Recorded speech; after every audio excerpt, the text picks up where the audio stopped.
Programang ito ay rated SPG. Striktong patnubay at gabay ng magulang ang kailangan. Maaaring may masiselang tema, lengguwahe, karahasan, sexual, horror o droga na hindi angkop sa mga bata.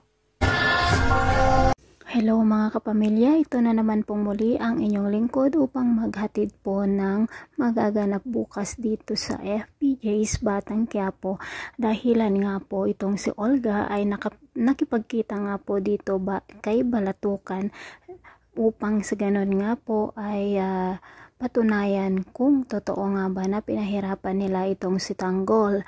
At nagkita nga po sila sa isang restaurant kung saan habang sila ay nag-uusap, meron naman pong nakakita dito kay Olga na isang kaibigan ni Marites at pumasok nga po ito. Ito nga po ay taong grasa at nang sabihin nga po ng lalaking ito na tinawag niya si Beng, sinabi naman nitong si Olga na hindi niya kilala ang taong grasa na iyon.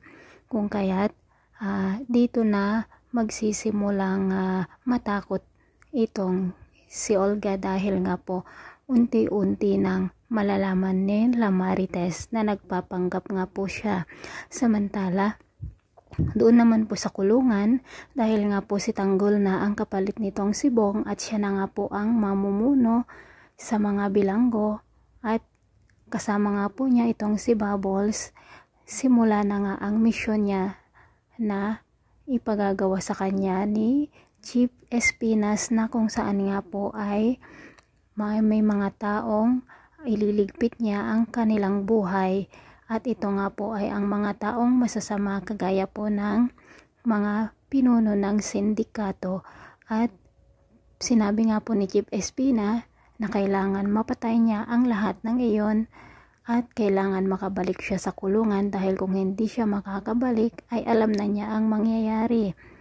At habang natutulog nga po itong si Tanggol ay naaalala nga po niya ang mahal na mahal niyang si Mokang at sinabi niya po niya sa kanyang sarili na gagawin niya ang lahat nang sa ganon ay mamahalin siyang muli ni Mokang at magkikita pa siyang muli at gagawin daw niya ang lahat para sa ganon ay hindi ikahiya ni Mokang si Tanggol.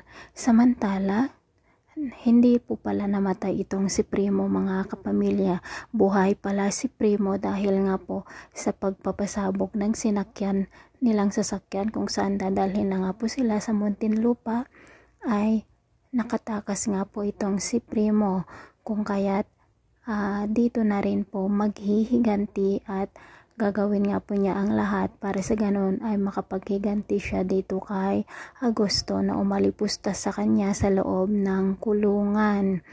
At ito naman pong si David ay talagang gagawa nga po ng paraan para sa ganon ay hindi malaman ni Ramon na hindi siya si Tanggol, na hindi siya ang tunay niyang anak. Pero hanggang kailan kaya may tatago ni Olga at David ang katotohanan mga kapamilya? Samantala, laking pasasalamat naman po nitong si Mokang dahil nga po sa pagmamahal na ipinapakita ni Ramon sa kanya at lalo pa ngayong papag-aralin muli ni Ramon si Mokang dahil nga po gusto talaga nitong si Mokang na makapagtapos sa kanyang pag-aaral para sa kinabukasan ng kanyang pamilya.